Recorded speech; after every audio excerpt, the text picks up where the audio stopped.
जय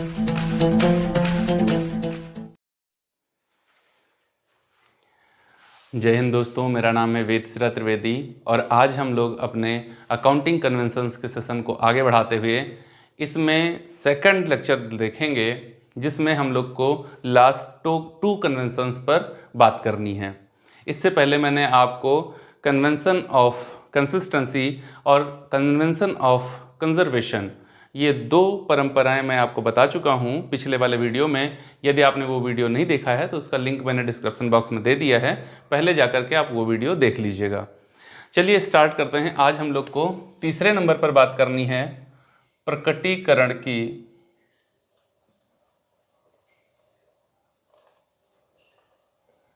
परंपरा।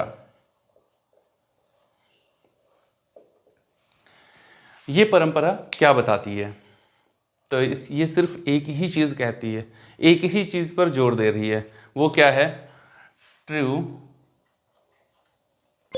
And fair view of business. व्यवसाय के सत्य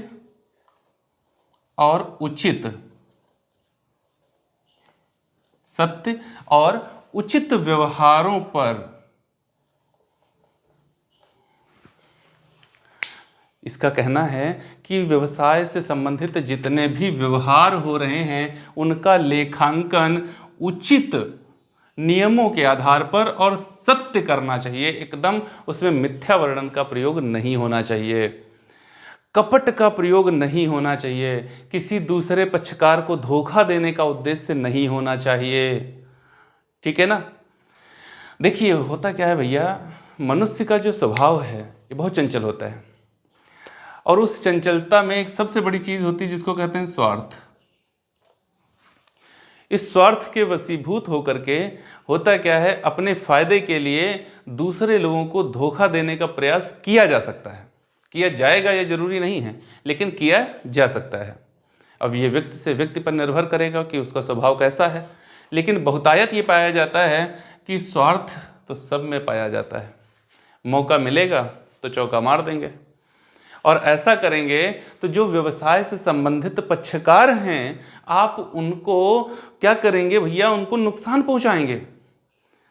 तो ये क्या कहता है, ये जो हमारी परंपरा है ये क्या कहती है कि व्यवसाय में जितने भी व्यवहार किए जाएं वो व्यवसाय के दृष्टिकोण से उचित और सत्य होने चाहिए, ताकि व्यवसाय से संबंध रखने वाले उसके जितने बाह्य पक्षकार हैं वो अपने उद्देश्यों को पूरा करने के लिए व्यवसाय से जो उनको सूचनाएं चाहिए वह आसानी से सत्यता के आधार पर प्राप्त कर सकें।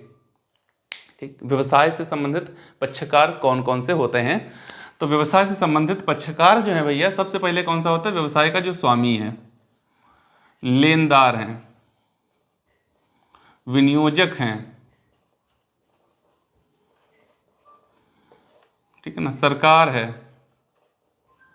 ये सब इनको ये सब देखो, ये सब जो है व्यवसाय में अपना अपना हित रखते हैं और व्यवसाय से संबंधित सूचनाओं को जानने के लिए ये सब के सब प्रयासरत रहते हैं। जब सूचनाएं पता चलेंगी तभी तो अपना काम करेंगे, है ना।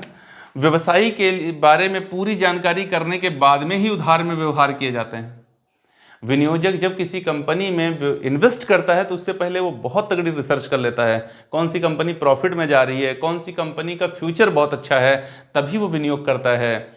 और सरकार, दो उद्देश्य होते हैं उसके।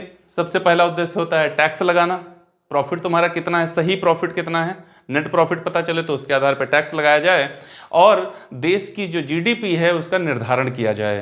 तो सरकार को भी ये चीज़ चाहिए होती है। अगर कंपनी की बात करें तो मैनेजर्स और ओनर्स अलग अलग होते हैं। व्यवसाय को संचालित कौन करेगा? डायरेक्टर्स और मैनेजर्स संचालित करते हैं, जबकि हित किसका होता है? स्वामी का हित होता है। तो ये भी जानना चाहता है कि व्यवसाय में चल क्या रहा है।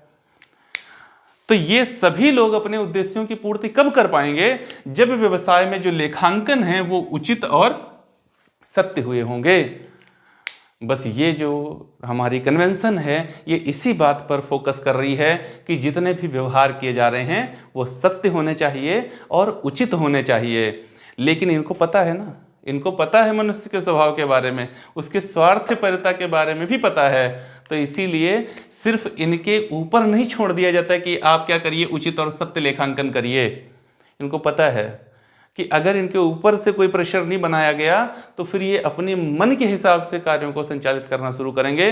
अपने स्वार्थ के आधार पर ये व्यवहारों को लिखना प्रारंभ कर देंगे।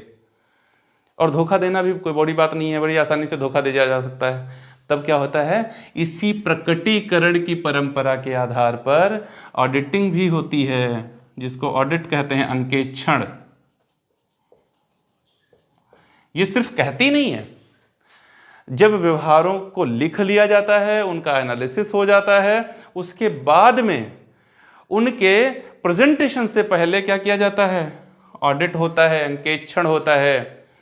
और जब अंकेक्षक इस बात को प्रमाणित कर देता है कि व्यवसाय में जितने भी व्यवहार किए गए हैं वो सब के सब उचित हैं और सत्य हैं, तब ये जो डाटा है ये पब्लिक में प्रकाशित किया जाता है। उससे पहले इसका प्रकाशन नहीं होता।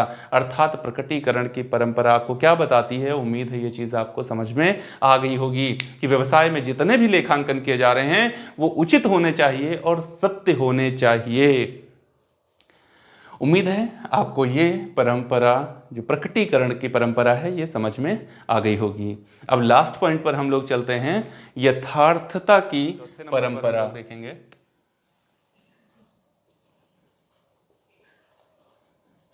यथार्थता की परंपरा, इसको कहते हैं इंग्लिश में convention of materiality. Convention of materiality, यथार्थता की परंपरा। ये क्या बताती है, अभी यथार्थता में आप सत्य मत ढूंढने लगना, ठीक ना, ऐसा ये नहीं बताती है। ये कहती है कि उन्हीं व्यवहारों का लेखांकन किया जाए जो डिसीजन मेकिंग को प्रभावित करते हैं। उन व्यवहारों का लेखांकन अनावश्यक न किया जाए जो डिसीजन मेकिंग को प्रभावित नहीं करेंगे। क्लियर नहीं हुआ, थोड़ा और डीप बताइए ना, ऐसा क्लियर नहीं हुआ। भैया मेरे होता क्या है, व्यवसाय में बहुत सारे खर्चे होते हैं और लेखांकन सबका किया जाता है। 2 रुपये का भी लेखांकन किया जाएगा और 2000 का भी लेखांकन किया जाएगा, 2 लाख का भी लेखांकन किया जाएगा। क्योंकि अगर 2 रुपये का लेखांकन नहीं किया जाएगा तो हमारा प्रॉफिट 2 रुपये से गलत हो जाएगा, और 2 लाख का लेखांकन नहीं किया जाएगा तो 2 लाख से गलत हो जाएगा। गलती तो गलती है। अभी पढ़े हैं सत्य और उचित, तो भाई चोरी तो चोरी है, चाहे 2 रुपये की कर लो चाहे 2 लाख की कर लो। तो लिखना तो सब है, लेकिन कहीं ऐसा ना हो कि व्यवहारों को लिखने के चक्कर में आप अनावश्यक इतना मटेरियल इकट्ठा कर लें कि वो समझने योग्य ही ना रह जाए। तो इसलिए करिए क्या, संक्षिप्तीकरण करिए। अनावश्यक चीजों को, अनावश्यक पोस्टिंग आप न करिए। ये कौन सी बात हुई, जैसे मान लो एक दुकान है, और यहां पर दुकान को हम लोग नहीं कहते, व्यवसाय ही रखते हैं, है ना। दुकान बहुत छोटा आइटम हो जाएगा। कोई व्यवसाय है आपका, और वहां पर A, B, C, D, E और F, ये 6 लोग आते हैं एक दिन में। और जब ये 6 के 6 लोग आते हैं तो आप सबकी अवभगत करने के लिए इनको सबको चाय या ठंडा ऑफर करते हैं, ठीक है ना। तो चाय सबको पिला दिया। अब मान लो एक व्यक्ति को चाय पिलाने की लागत थी 10 रुपये, तो 6 व्यक्तियों को चाय पिलाने की लागत आपकी हो गई है 60 रुपये। अब यहां क्या करना है, ये 60 रुपये डिसीजन को कितना प्रभावित करेंगे। जहां लाखों रुपए का टर्नओवर हो रहा है वहां 60 रुपये कितना प्रभावित करेंगे, समझ रहे हो ना। अब यहां पर आप क्या करेंगे, अगर आप A रिफरेंसमेंट account, B T account, C T account, D T account, E T account, F T account बनाएंगे तो 6 अलग अलग अकाउंट बन जाएंगे, ठीक ना। और फिर हो सकता है किसी को आपने ठंडा ऑफर कर दिया हो, तो इनका तो टी अकाउंट बनाएंगे, लेकिन डी को आपने कोल्ड ड्रिंक ऑफर करी थी तो डी कोल्ड ड्रिंक अकाउंट बना देंगे, है ना।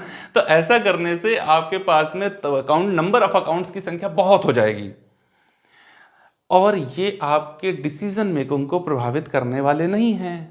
ये 60-70 रुपये अगर आप खर्च कर भी देते हैं तो कितना प्रभावित करेंगे। तो अब क्या करिए, ये जो यथार्थता की परंपरा है ये क्या कह रही है कि आप ये सब करिए और इनका लेखांकन करिए, लेकिन इनके लिए अलग अलग अकाउंट ना बनाइए। आप सीधा एक अकाउंट बना दीजिए, रिफ्रेशमेंट अकाउंट, और इसमें सब कुछ दिखा दीजिए। चाहे किसी को चाय पिलाई है तो उसको लिख लीजिए, किसी को कोल्ड ड्रिंक पिलाई है तो उसको लिख लीजिए। कुल मिलाकर आपने रिफ्रेशमेंट पर खर्च किया है तो बस यहां पर लिख लीजिए उसको। ऐसे ही आपने मशीन की रिपेयर कराई, फर्नीचर की रिपेयर कराई, बिल्डिंग की रिपेयर कराई, तो सबका अलग अलग ये repair account, building repair account, machine repair account, furniture repair account मत बनाइए। आप रिपेयर अकाउंट बना लीजिए और इन सब की रिपेयर जितनी जितनी कराई है वो सबको रिपेयर अकाउंट में डाल दीजिए। इससे क्या होगा, नंबर ऑफ अकाउंट्स की संख्या आपकी कम हो जाएगी और जो भी व्यवहार हुए हैं उसमें 2 रुपए या 10 रुपए भी लिखने से छूटेंगे नहीं। देखो इनकी वैल्यू इतनी कम है कि अगर इनको आप अलग अलग लिखें तो अनावश्यक रूप से ये आपकी बुक को मोटी कर देंगे, डिसीजन मेकिंग को प्रभावित करने वाले नहीं हैं। इसलिए क्या करना है, इनको संक्षिप्त कर दीजिए, संक्षिप्त कर दीजिए। जैसे आप किसी को मेल करते हैं तो मेल में जब आप मेल कंपोज करते हैं तो उससे पहले आप एक सब्जेक्ट लिखते हैं, है ना। तो सब अब नीचे आप कितना ज़्यादा लिखने वाले हैं इससे कोई फर्क नहीं पड़ता। जो सब्जेक्ट लिख दिया आपने वो सब्जेक्ट देखकर ये पता चल जाता है कि नीचे आप क्या लिखने वाले हैं। कोई एप्लीकेशन आप लिखते हैं तो एप्लीकेशन में क्या लिखने वाले हैं, उसकी विषय वस्तु क्या है, इससे कोई फर्क नहीं पड़ता। जब आप वहाँ पर जो विषय होता है एप्लीकेशन का, उस विषय में अपना जो भी लिख देते हैं उससे पता चल जाता है। जैसे आपने लिखा छुट्टी के लिए प्रार्थना पत्र, अब नीचे क्या हुआ था, आपको बीमार हो गए थे, बीमारी के कारण हम कॉलेज नहीं आ पाएंगे इसलिए हमको इतने दिन का अवकाश चाहिए, कोई फर्क नहीं पड़ता है, वहाँ पता चल गया है कि छुट्टी के लिए एप्लीकेशन है। अब आपके प्रिंसिपल को ज़्यादा समय नहीं लगेगा उस लेटर को पढ़ने के लिए और पूरी की पूरी बात समझ में आ रही है। तो उम्मीद है आपको यथार्थता की परंपरा भी समझ में आ गई होगी। जो भैया ये कन्वेंशन ऑफ मटेरियलिटी है ये क्या कहती है कि व्यवहारों को पूरे का पूरा लिखिए, सत्य और उचित लेखांकन कीजिए, लेकिन उनको अनावश्यक बढ़ाइए नहीं। उनमें उन्हीं व्यवहारों का लेखांकन अलग अलग कीजिए जो डिसीजन मेकिंग को प्रभावित करते हैं और उन व्यवहारों का लेखांकन अलग अलग मत कीजिए जो डिसीजन मेकिंग को प्रभावित नहीं करेंगे। उम्मीद है आपको आज ही हमने जो दोनों ही कन्वेंशन पढ़े हैं ये समझ में आ गए होंगे। यदि आपको ये वीडियो अच्छा लगा तो इसे लाइक जरूर करें और अपने दोस्तों के साथ इसे साझा भी करें। वीडियो को पूरा देखने के लिए आप सभी का बहुत बहुत धन्यवाद। जय हिंद दोस्तों।